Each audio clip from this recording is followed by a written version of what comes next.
As technologies as a business expand, we need to find a way to make it easier to interact with each other. This is where Salesforce comes in handy, as you can make it easy to use applications that help you stay connected to your customers. Now, Salesforce is one of the world's #1 CRM or customer relationship management platform, which enables businesses to sell and service to your customers in its all-in-one platform. So what are your career options if you wanted to get into this company?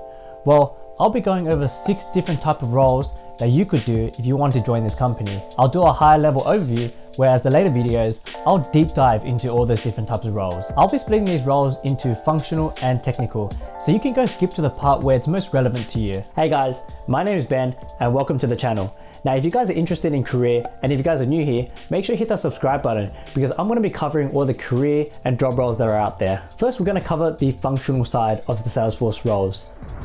The first role that we're going to be covering within the Salesforce platform is the Salesforce Administrator. Now, these are the people that sort of define your system requirements and actually customize your platform.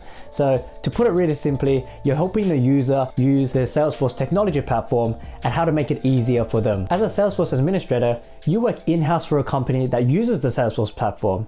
And in terms of the day-to-day things that you do, you try to maintain the platform, you help your end users use the actual Salesforce technology, and you got to stay up to date with all the tools, capabilities, and the sort of technologies that Salesforce provides. Now, the second type of the functional or the business stream is actually the Salesforce functional consultant. So how does the functional consultant differ from the Salesforce admin? Well, the main difference is that the Salesforce functional consultant actually works with Salesforce partners rather than the end users. But then if you really think about it, the overall skills are quite similar. You still have your business analyst skills that you work with, you're still defining your system requirements and the whole lot when it comes to using Salesforce. So when it comes to a Salesforce functional consultant, you're going to be doing the whole lot from the project from end to end. You're going to be doing the requirements gathering, configurations, development, deployment, testing, and support and training as well. So as a functional consultant, you'll be doing the whole thing and the project from end to end. Now, the final high-level functional or business role is actually being a Salesforce project manager.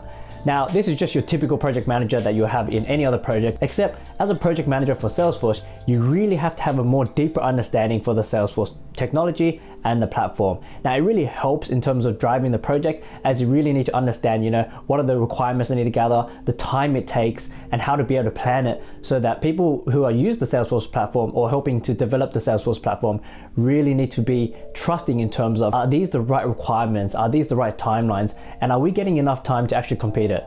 So being a Salesforce project manager needs that little bit of extra knowledge in terms of the Salesforce platform compared to just a standard or original project manager. Now, moving on to the technical stream of the Salesforce sort of roles out there, you've probably guessed it, right? You're gonna need a developer, or more specifically, a Salesforce developer.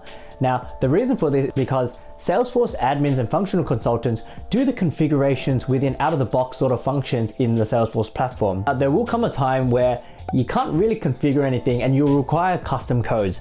This is where a Salesforce developer comes in to actually code and do some actual hard coding to change the actual platform to provide the requirements that the customer needs. So as a developer, you need to know the sort of Lightning component framework, Visual Force, and the Apex language. Now, moving on to the next technical role, it's a bit tricky. That Salesforce actually has 2 types of architects. The first one being the solution architect. Being the solution architect, you'll be designing the overall architecture of the Salesforce platform.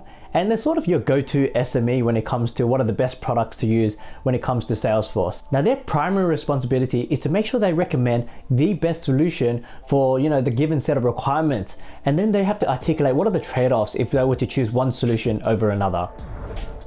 Now, as I mentioned earlier, there were 2 different types of architects, right? The first one being the solution architect, and now we'll move into the technical architect. Now, how do these sort of differ in terms of the solution architect and the technical architect? Well, the technical architect is sort of the expert of the whole Salesforce platform, not just for the solution. So what I mean by this is that they really need to understand, what are the potential integrations with the Salesforce platforms with other sort of third-party products, right? So being able to understand Salesforce integrations, APIs, and how they can work with other platforms to provide that value to the end user. Now, don't get me wrong, it's not like they are 2 separate roles and they stay separate from each other. They really need to work hand in hand with each other to actually design the whole system landscape, because the architects need to know, well, for this specific solution for this company, well, how can we provide that value and how can we integrate it with others?